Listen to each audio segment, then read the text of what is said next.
नमस्ते। कैसे हैं आप सब? मैं आशा करती हूँ आप सब बहुत अच्छे होंगे। आप सभी को 5वें नवदुर्गे की बहुत सारी शुभकामनाएं। माँ स्कंद माता आप सभी के जीवन में अथाह खुशियाँ, भरपूरता, सुख, समृद्धि, प्रेम अर्थात हर प्रकार का सुख लेकर आए। मेरी माँ दुर्गा से यही दिल से दुआ है। चलिए जानते हैं माँ स्कंद माता के बारे में कुछ। तो माँ स्कंद माता का नाम स्कंद माता क्यों पड़ा? स्कंद अर्थात श्री कार्तिकेय जी की माँ। कार्तिकेय जी का दूसरा नाम स्कंद भी है। और स्कंद का मतलब क्या होता है?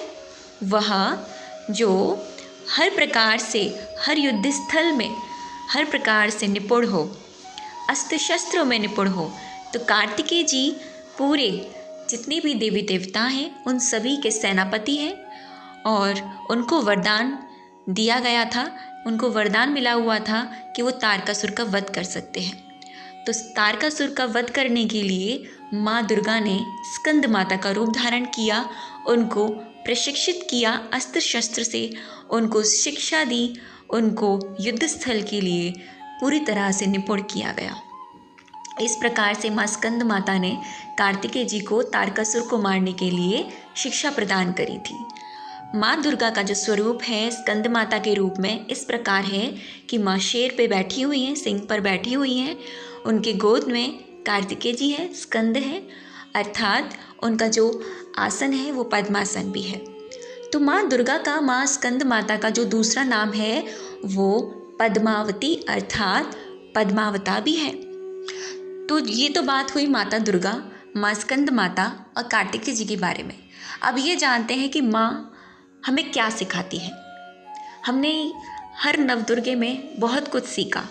हमने जाना किस प्रकार से हम डिटैच हो सकते हैं, किस प्रकार से हम अपनी परिस्थिति से डिटैच होकर उसको लाइट को कर सकते हैं, और किस प्रकार से जब हम लाइट को नेचुरल ही कर देते हैं तो हमारे अंदर किस प्रकार की शक्ति आती है, टॉलरेंस शक्ति आती है, अर्थात सहन करने की शक्ति हमें आ जाती है हर प्रकार की शक्ति से।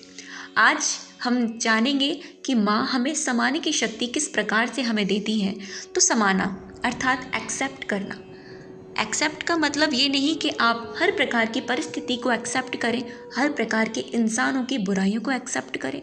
मान लीजिए आपके सामने कोई इंसान है, बहुत गलत कर रहा है, तो आप दिल से ये कहते हैं ये तो गलत कर ही रहा है लेकिन कोई बात नहीं, मैं तो एक्सेप्ट करने के लिए तैयार हूँ। नहीं, ये एक्सेप्ट करना नहीं होता। एक्सेप्ट करना ये होता है अगर वो इंसान गलत कर रहा है, अगर वो इंसान गलत चल रहा है तो उसकी इस तरह की परिस्थिति को एक्सेप्ट करो और उसको बदलने के लिए आगे स्टेप लो। ये होती है एक्सेप्टेशन। अर्थात ये नहीं कि आपने एक्सेप्ट तो कर लिया लेकिन अंदर ही अंदर आपके ये चल रहा है कि उसने ये किया, उसने वो किया, मैंने एक्सेप्ट तो किया ना, उसने ये ऐसा किया, उसने वैसा किया, मैंने एक्सेप्ट तो किया ना। ये एक्सेप्टेशन नहीं होती। एक्सेप्टेशन होती है उसे स्वीकार करना, वो जैसा है वैसा उसे स्वीकार करना, क्योंकि हर इंसान की, हर आत्मा की अपनी अपनी परिस्थिति, अपना अपना अस्तित्व होता है। क्योंकि आत्मा कितने गत जन्मों से होते हुए इन जन्मों में हमारे आसपास हमें मिलती है हर प्रकार से, किसी भी तरीके से। तो हर इंसान का अपना अपना एक संस्कार, मैं कहूँ अपना अपना एक तरीका होता है हर चीज़ का करने का, तो उसको एक्सेप्ट करो। तो जब हम ये समझ जाते हैं तो हमारे अंदर नेचुरल तरीके से अंडरस्टैंडिंग खुद ब खुद आ जाती है, क्योंकि एक्सेप्ट करने की जो शक्ति है वो माँ के अंदर ही हो सकती है। आपने माँ को देखा है, माँ अपने बच्चों को, अपने बच्चों की हर प्रकार की बुराइयों को एक्सेप्ट करती है और वो ये करती है, एक्सेप्ट करते हुए उसे प्यार से समझाती है। यानी हमको भी अपनी माँ बनना है। सबसे पहले अपनी खामियों को, अपनी गलतियों को, अपनी परिस्थितियों को, अपने आप को एक्सेप्ट करना सीखिए। अपने आप को अगर आपने एक्सेप्ट कर लिया तो आपने सामने वाले की परिस्थिति को, सामने वाले की हर तरह की बातों को एक्सेप्ट किया, समझा और फिर आगे बढ़े। ये होता है एक्सेप्ट करना। और माँ दुर्गा का, माँ स्कंद माता का जो कलर है ना वो ग्रीन कलर है फेवरेट, और येलो भी है।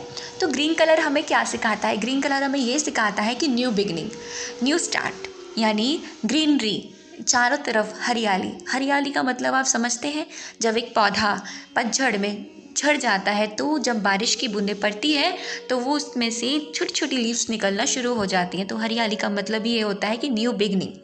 अगर आप अपने जीवन में किसी भी परिस्थिति में फंसे हैं, या आप चाहते हैं आप ये काम करना, या आप चाहते हैं आपका वो काम पेंडिंग पड़ा हुआ है बहुत दिनों से, तो आज वो दिन है, आज वो टाइम है। खुद की नई शुरुआत कीजिए, अपने आप को नया बनाइए, अपने आप में ये दृढ़ संकल्प लीजिए कि आज से मैं जो करूँगी, अपने लिए जो भी करूँगा वो पूरी तरीके से फ्रेश होगा, न्यू होगा, हर प्रकार से न्यू होगा। न्यू तो देखो है ही, हम सांसें ले रहे हैं तो हर एक सांस न्यू ही तो आ रही है। कोई पुरानी सांस आ रही है हमारे अंदर, पुरानी जा रही है और नई आ रही है। तो न्यू बिगनिंग। और येलो कलर हमें ये डेडिकेट करता है कि प्यार कीजिए सबसे, अपने अंदर सेल्फ लव के लिए नया करना, तो वो नया करना शुरू कर दीजिए आज से, अभी से, इसी वक्त से। क्योंकि माँ हर वक्त अपने बच्चे के लिए बाहें फैला के खड़ी रहती है और वो स्वीकार करने के लिए खड़ी रहती है। तो हम भी अपने लिए और सामने वाले के लिए स्वीकार करने के लिए खड़े हैं। हम हर प्रकार से अपने आप को नया बनाएंगे आज से, नया कुछ ना कुछ सीखेंगे आज से।